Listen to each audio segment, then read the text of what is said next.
Hello everybody, hey, here's my latest piece. I recently went to the German Expressionist exhibition at Tate Modern with my old pal Pete Bishop, the animator and film director, and we had a fantastic time.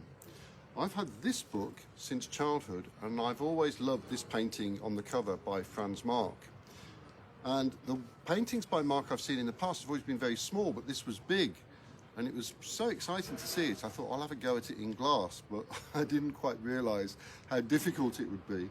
I had to build it up piece by piece, and I kept putting it off because it was so difficult, and gradually assembling it.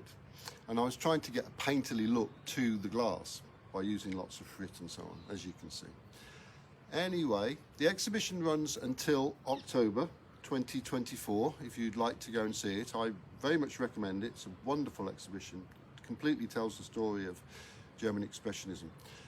Anyway, I've written a verse to try and explain my experience, which goes like this.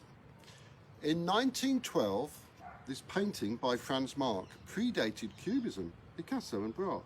My tiger looks majestic looming out of the dark, but did I manage to make the mark?